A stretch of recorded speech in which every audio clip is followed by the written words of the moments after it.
Let's maybe look at a party that's doing something radical in a more optimistic way. The Greens have a radically different approach to public spending and tax revenue. For the NHS, $1 billion for the NHS makes sense. I think it's what the health system needs. Migration. They don't really say that much about migration. They are pro-immigration. My personal opinions, the economics is quite wacky, a lot of it. A lot of it would probably be not very good for public spending in terms of like the amount they want to borrow and everything. But like if they did that as a minority in a coalition, I think it would bring really good things. As far as voting for them, there's one thing that puts me off of it, and it's none of these things. I would really have preferred something in between Labour's one and this. Kind of everything. The big but comes on foreign policy. They're a bit weird on foreign policy. So Adam Pugh, seen here, on October 7th, he tweeted out in support of it. We have a guy called Kefense Dennis supporting that Palestinian protest that happened outside of Auschwitz. If you are trying to become an elected representative of the United Kingdom, you should probably know that comparing Israel to Nazi Germany and comparing an Israeli war to the Holocaust, you're not doing that in aid of an accurate comparison. It's not an accurate comparison. The only reason you would do this, or the only outcome of you doing this, even if you don't mean it, is that you get under the skin of Jews. Okay, let's talk about the Green Manifesto. Let's just do it. Okay. So, Labour about to win the biggest parliamentary majority since 1832. Wow, huge. There's a bit of a problem though. That doesn't necessarily mean Labour are massively popular, really. People don't really love Keir Starmer like they love Tony Blair. Keir Starmer's boring. His manifesto is boring. His manifesto is so tepid. It's drastically similar even to the Conservative manifesto. It's not really like, even a few of the things that Labour are saying, like, oh yeah, we're gonna get rid of fucking eviction without cause, right? Like no eviction with no fault. Well, the Tories are doing that as well. Or Labour are like, we're gonna nationalise the rail companies, even though the Tories have already been doing that for the last 10 years because private rail companies are just not that efficient. So it's like there's a lot of similarities. Now there are some things that Labour are planning on doing that are not in the Tory manifesto. They're obviously, and they're also not offering the same kind of tax cuts that will obviously cost the public a lot more. They're not doing that. There are things like Sovereign Wealth Fund is quite cool. Like the green innovations are quite cool, even though, again, they're just not spending that much money on it. Free breakfast clubs for schools are good. Yeah, like there's a few things going on. But ultimately, it's not really captured the public imagination. And that's reflected in the polls. Just recently, I think this is like a couple of days ago, maybe a day ago, Labour voters are asked their main reason for backing the party. And 48% of them, an enormous plurality, say to get the Tories out. 13% say the country needs a change. 5% say they agree with their policies. The Labour manifesto is not that inspired. It's like, it's careful is what it is. It's tepid. It's them saying we're not going to commit to any borrowing or above the fiscal limits already imposed by this government or in place with this government. They're not going to raise taxes, and they say they're not going to cut, which they might be wrong about because of things that are not mentioned in the manifesto but are still very much implied, but who knows. The problem is, though, if you say you're not going to increase borrowing and you're not going to raise taxes, the issue there is that you can't really do anything that interesting. You need to do one of those things generally or make savings in some kind of like wasteful area to do things that people like. And I can see why they do it, because people don't want to see their taxes go up. A Labour government borrowing money is not a very popular concept in the UK because people still associate the 2008 crisis with Labour Party borrowing. As inaccurate and as simplistic as that is, that's what people think. So, you know. But they're not really posing anything particularly exciting then in their manifesto. They're enjoying this majority on the back of 14 years of Tory failure and a splitting of the British right wing. That's why Labour are going to win. Like, more so evidently by people being inspired by what Keir Starmer has to offer. Now, other parties do have radical things to offer. We just went over one of them, Reform UK. But let's maybe look at a party that's doing something radical in a more optimistic way. So, the Greens. To show you a comparison, the scale of how different the Greens are in what they're proposing compared to other parties. This is a chart showing you tax revenue as a share of national income and what it would be if each manifesto were followed. So the current forecast is around here, 37.1% of national income would be tax revenue. For the Conservatives, they wanted to cut taxes. That's their whole thing. They're the big tax cutters for this one. It's a bit lower, 36.8. For Labour, the ones who are not going to raise taxes but are going to close a few loopholes like non-dom status and things like that, 37.4. Oh, windfall tax as well. So not the largest differences. Labour are only going to go 0.3% above the current forecast for tax revenue. Liberal Democrats are a bit more ambitious. It's up to 38% for them.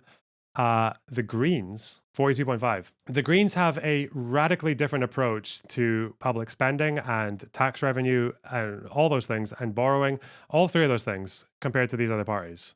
They're much more state involved. They're much more in line with social democratic policies. They're much more geared towards nationalization and community ownership. Let's have a look. So they want to increase tax revenue by 170 billion a year. It's quite high. And they also want to boost public spending by 160 billion. This is much higher than Labour, Lib Dem, or Conservative, as we just shown with this. That's what this graph shows, more or less. What do they want to do with all that money? Well, they want to nationalize the railways. Now, Labour wants to do that as well, but Greens also have a different proposal for the second half of the rail industry, which is the, what's it called? Fuck, I hate forgetting this name. What's it called? The rolling stock companies, the companies that actually own the trains and that invest into research and development and getting new trains and things like that. Those companies are staying private under Labour because it's too expensive. They just lease the trains out to the publicly owned rail companies, and then they're the ones who charge the fares. Greens have said that they want a change. They want an alternative. So they want something different from rolling stock. They haven't said if they want to nationalize it, but it's going to be different. So they're even then, like the government's going to get involved somehow. I don't know how, but yeah. They want to completely nationalize the big five energy companies, which again is different from Labour because Labour did something, which is a bit of a sleight of hand, I think, was they just created this thing called Great British Energy, government-owned Great British Energy. That sounds like nationalization. It's not. It's a publicly owned investment fund. So it's just public money that's used to gear the economy in a different direction, basically to incentivize by investing in green and away from like fossil fuels. That's like the idea. That's what Labour's national energy approach is. The companies will just stay as they are. They'll just be private. So Greens actually want to nationalize the big five energy companies.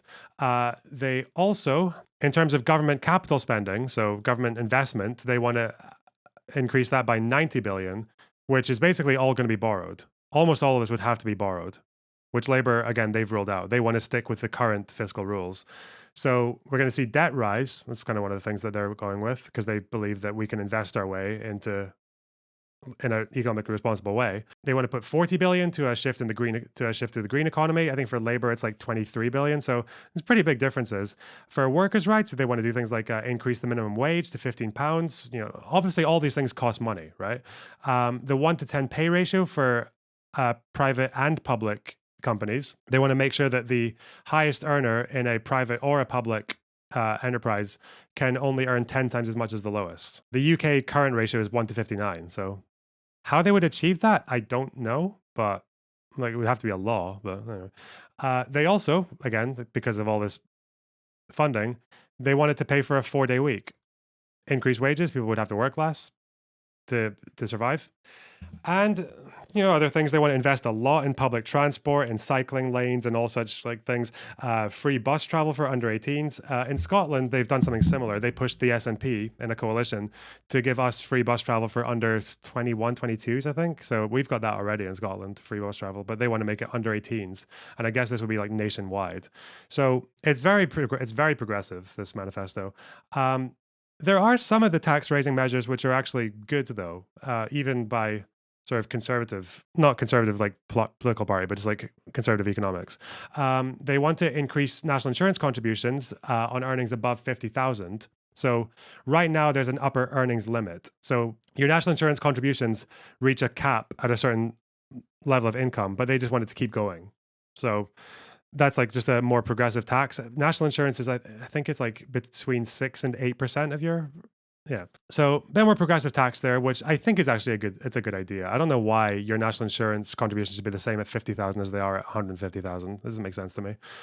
They want to close loopholes in inheritance tax, of which we have quite a few, so that's a pretty good idea as well. And they want to reevaluate council tax. The problem with council tax is that it hasn't been updated in 33 years. It's massively out of date. Most properties are actually not in the correct bands if you applied it to like today's standards, which means a lot of people are not paying enough and other people are paying too much. So big problem there. So there are some things here that are fiscally actually like really good ideas, and I would be open to them. The problem is, again, Keir Starmer doesn't want to raise taxes. But you can't pay for anything good if you don't want to raise taxes. Like it's the number one way to do good things in the economy is to raise taxes. And there are places that taxes could be raised in a way that wouldn't affect the vast majority of people. There are also things like windfall taxes in here. They're only temporary, but they're still there. And wealth taxes for like that would affect the top 1 or 2%. So yeah, they have ideas here. Tax is negative for growth. Nomad, absolutely nothing. In the time that the UK had its most progressive income tax rates, our growth rates were like 5%. This is like 50s, 60s, 70s. Like, yeah, our best growth rates in the United Kingdom and the United States were when taxes were fairly high. So the problem with low taxes is that people end up paying it somewhere else. We have like a party, the Conservatives, who are all very much like low taxes. Yeah, we do low tax. The problem is the tax burden in the UK is really, really high because if governments need to pay for things, they can reduce corporation tax and they can reduce income tax and all this shit, but they raise VAT, which is just a more regressive form of taxes. So yeah, I'm okay with this. I'm okay with taxing in the right places. I'm okay with taxing money that's otherwise not going to get put to good use, like inheritance tax or national insurance contributions above 50,000. Like, yeah, like wealth tax. Yeah, I'm fine for that. I think that's a good idea. And there are ways that you can do it that don't drive rich people away from the country. Like, there are ways you can do that. Anyway, some of the tax ideas are not so good, though. Some of them are a bit silly. One of them, I spoke about this yesterday, is that they want to raise 90 billion from carbon tax. The problem with that is that you have a contradictory incentive. The point in a carbon tax is to disincentivize the behavior, right? To disincentivize carbon emissions. So the problem is, if you succeed in that with the carbon tax, less people are going to be producing emissions. And if less people are going to be doing that, less people are going to pay the tax. So a successful carbon tax is actually supposed to not raise that as much money in the long term. A successful carbon tax means that less people pay it, because they've been disincentivized. They've been pushed to move towards green. So this is not like a long-term strategy in the slightest. It's just a very doubtful goal. The problem with it being so high as well is that they haven't said exactly how they're going to do it, but I'm guessing if it's a carbon tax that raises this much, I think it's going to be on basically like any activity that involves carbon emission, which means that the effect would be placed on everyone. People who drive cars, anything like that. And they have windfall taxes on fossil fuel companies, but again, windfall taxes are only temporary. So as far as long-term goals with all these massive infrastructure investments, I think they've just raised the bar too high.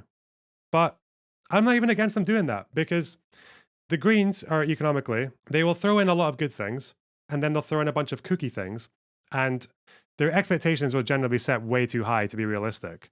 But that doesn't really matter because they're not expected to be a majority. They're not even expected to be in government. And the way that that's worked really well, I think, is in Scotland, because the Greens were at one point part of a coalition in the Scottish Parliament. They were a minority, but they were in the coalition. And because they had these big, larger-than-life social democrat policies, you've got the governing party, the SNP, that just kind of takes the good ones and waters down the other ones. And you actually have pretty impressive things. So we never got free bus travel for under 18s, but we did get it for under 22. It's pretty cool. We kept free prescriptions. We got free dental care for people under 26. So you get good things with parties like this in power. Things that are fundable. So yeah, I think I think there's a reason to support this. I think it's a good, decent push forward, even if some of it's a little bit mental. So, which is generally my opinion on the Greens. For the NHS, In terms of whether or not they would get this money, again, have to be borrowed. I don't know if taxes would pay for all this and all their economic things. But for the NHS, I'd imagine they'd prioritize it. They want to have an £8 billion increase above the current budget in real terms. Again, that is, I think, realistic in the terms of what the NHS needs, because current estimates are that in order to meet their goals, the NHS needs to raise about 3% above inflation, at least. With Labour Conservative, they're barely going 1% above inflation. With Lib Dems, they're closer, 6 billion. But yeah, I think 8 billion for the NHS makes sense. I think it's what the health system needs. They also want to have like a counselor in every school for mental health and sixth form colleges. They want to do that as well. I think that's probably a good idea as well. Mental health is a huge issue for youth in the UK. I get just question of funding, but I imagine because of how popular the NHS is in the UK as an issue, I'd imagine this would take priority over a lot of this. I'd imagine if they ever actually had influence over the government, things like this would all get watered down and this would probably take a priority. That's my guess, but, we'll never know. Euthanasia. They want to legalize euthanasia. I think that's ethically okay. I've never really thought that much about it though, but I don't know why people would be against it. I don't know. Okay, migration. Not too much difference here. They don't really say that much about migration. I know that there was a moment where the Green leader was grilled on him saying that he's pro open borders. And obviously, when you ask him what that means, he's saying it's not going to be anytime soon where we have just free movement anywhere in and out of the country. Like, that's not the best idea. But they are pro immigration. They're probably not going to raise like net migration massively, but they definitely won't reduce it either. So they are a bit more decisive when it comes to the asylum process. They very much support the standards of the Refugee Convention and the asylum process, which means that people who come to the country without going through like a proper legal channel so they can claim asylum will be allowed to. They will be allowed to have their hearing met, they'll have their case listened to, their rights acknowledged. They even want to, currently for asylum seekers, whilst you're claiming asylum, whilst you're being processed and your application's being decided, you can't work. But the Greens want to allow you to work. They want to give you the right to work even whilst your application is being decided, which means you can come to the UK on a boat, claim asylum, and on day 2, you get to go find a job. You're allowed to do that. They haven't said what you would do if you fail your asylum test. I have no idea. My guess is there would be a path to citizenship, but they haven't enunciated that, so who knows. They also want to extend voting rights to legal residents of other countries. So like I said earlier, where Reform UK wants to have higher tax rates for national insurance on foreign residents who work here, the jizya, the Greens want to give them voting rights, which sounds wacky, like non-citizens who are here on visas coming in here and just voting. But we already do that in Scotland. In the Scottish Parliament elections, you can vote if you are a legal resident. That's all you have to be, as long as you're staying here. And in regional elections in the UK, we do it for EU citizens as well. But in Scotland and Wales, we already do this. We already allow people to vote in our parliaments if they're here on a visa working, or just anyone legally resident, yeah. And our voting rate's lower, 16. I think Greens and Labour and Lib Dems all want to bring the voting age down to 16. So I don't know. I don't know which other countries do this, though, like not for national elections. But currently the UK doesn't. Currently the UK, if you're a resident either from the EU or from the rest of the world, you can't vote. You have to be a citizen to vote. Anyway, that's the Green policy on the 3 main issues. I think, my personal opinions, the economics is quite wacky, a lot of it. A lot of it would probably be not very good for public spending in terms of like the amount they want to borrow and everything. But if they did that as a minority in a coalition, I think it would bring really good things. I would actually really support it, which is why a lot of people who were on the left of Labour are now voting Green. Like people like No Justice, who we spoke to the other day, right? There are, as far as voting for them, there's one thing that puts me off of it, and it's none of these things. I would vote for a manifesto that had just all this over Labour. Easy. Even though I think I would really have preferred something in between Labour's one and this, but, kind of everything. But I'd still prefer most of this manifesto over Labour's. The big but comes on foreign policy. They're a bit weird on foreign policy. I mean, typical Green stuff. They want to scrap Trident while staying in NATO.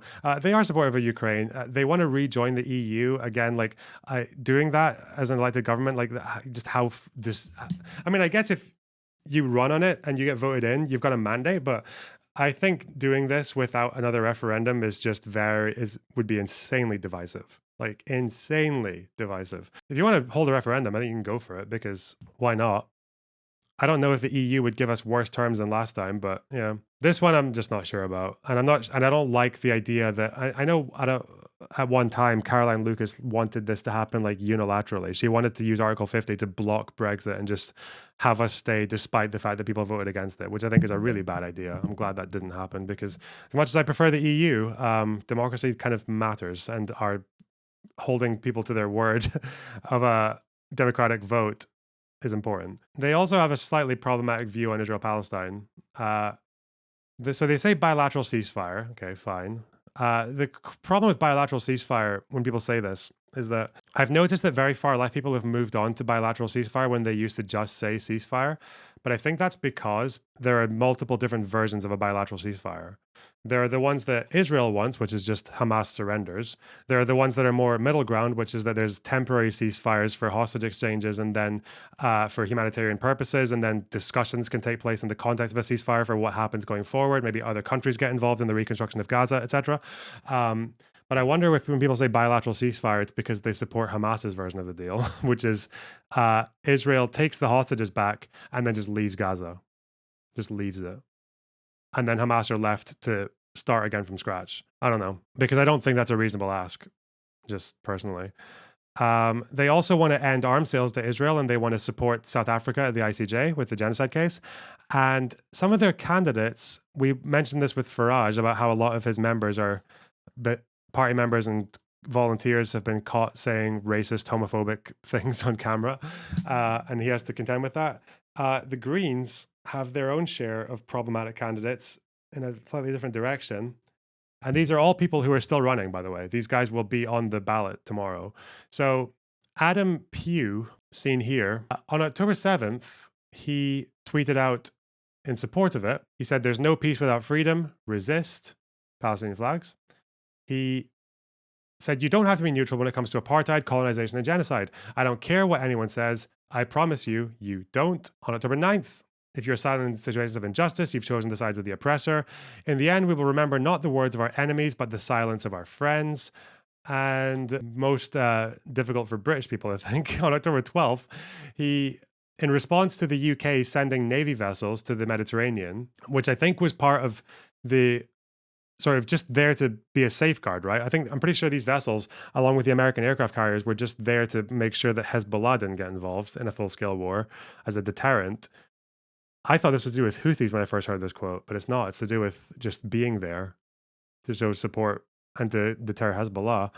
And he said, "I hope they sink." This guy's running for British Parliament, and he wanted 2 Navy vessels to get sunk, presumably by Hezbollah or by the Houthis, or I don't even know. I don't even know if he knows who would have sunk them. But that's a bit weird. Natalie Anderson.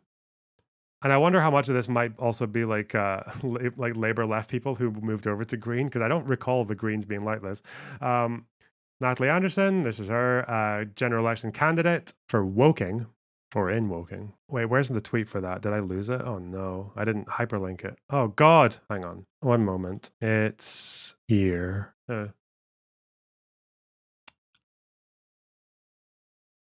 Does anyone else find it odd that we had a testing of our phones simultaneously nationwide and 48 hours later, Israel gets attacked? Reply, Natalie Anderson, candidate for the general election in the UK. The whole thing's very orchestrated, isn't it? October 9th.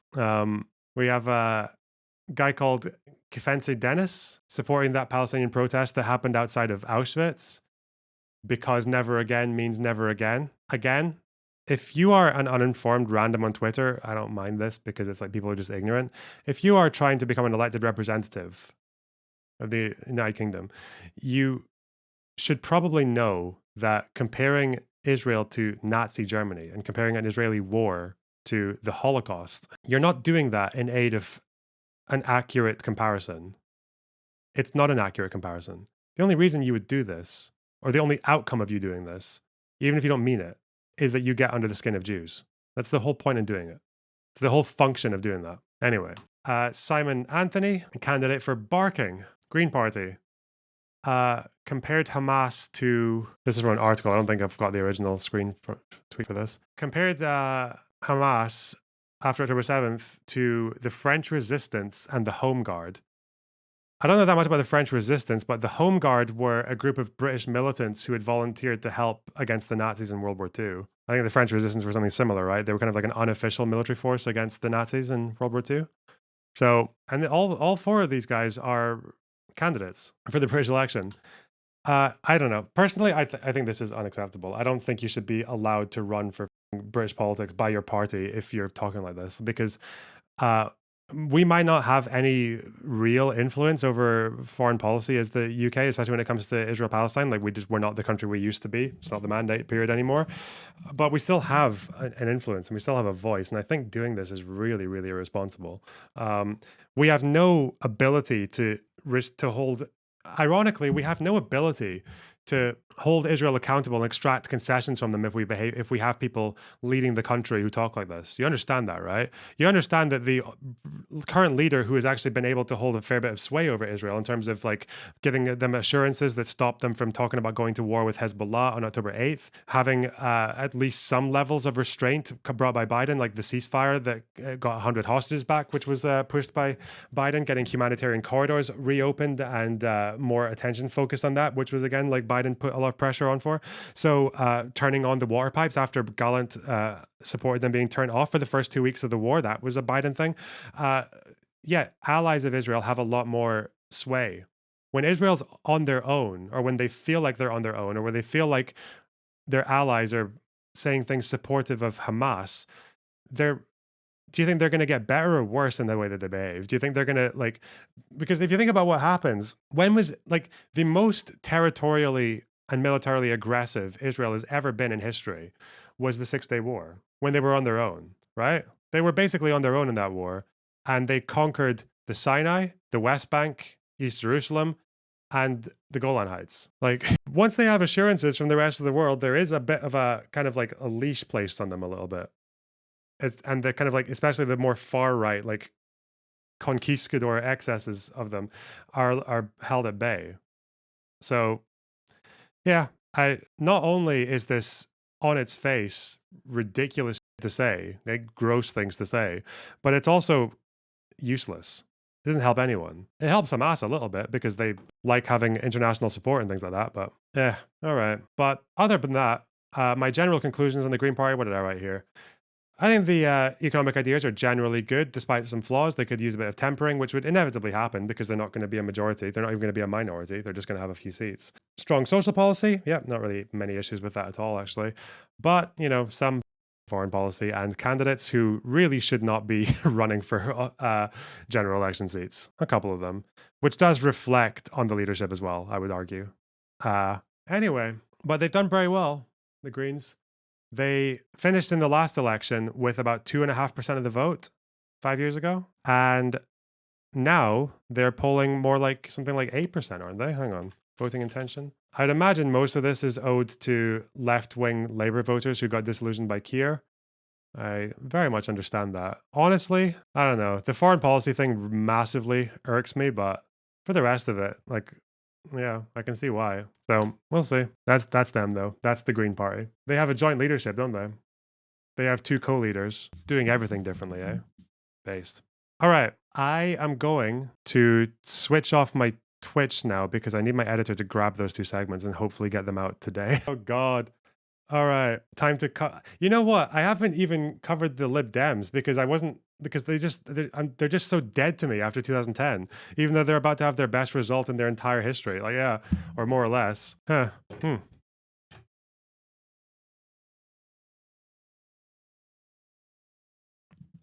What is the Green Party stance on Ukraine? They're just supportive of Ukraine. That's it. They just support Ukraine. They're not like tankies or whatever. Hassan said Israel's actions are identical to the Nazis, lol. That's what you would say if you didn't know anything about Nazi actions or Israel actions. That's what you'd say, yeah. Like, I'm sorry, like, no disrespect or anything, but like, if I asked Hassan to describe what the Nazis did in, say, the siege of Leningrad, like, do you think he'd know? Do you think he'd have any details about what happened there? and how that compares to Gaza. That's actually one of very few, I think, military conquests, like actual military campaigns of one army against another, that a lot of people call a genocide. Like the siege itself was seen as a genocide because they were trying to starve out the population, like actually trying to completely close off the place, not let anything in, and just let them starve to death. I think like over 1 million people died in that one, like the Soviets. Not to mention the amount of troops who died. Why do you think Hassan hates Israel a lot then? Because that's who you're supposed to hate if you're far left. I don't know. I can see why people hate Israel. It's not like Israel does a lot of horrible shit as well. Throughout their history, they've done that too. I think also because people like the idea of oppressor and oppressed, I think it does make, like, it doesn't help that Israel just looks so much more powerful compared to their enemies than they actually are. So if it were just Israel and Palestine, you do have a very David and Goliath situation, right? But the problem is that to Israel, they don't feel like that at all, and they're right not to feel that way because for Israel, they're not fighting Gaza or Hamas. They're not fighting Palestinians. They are fighting Iran and Iran-backed proxies, or in Hamas's case, they did call it like an Iran-backed contractor.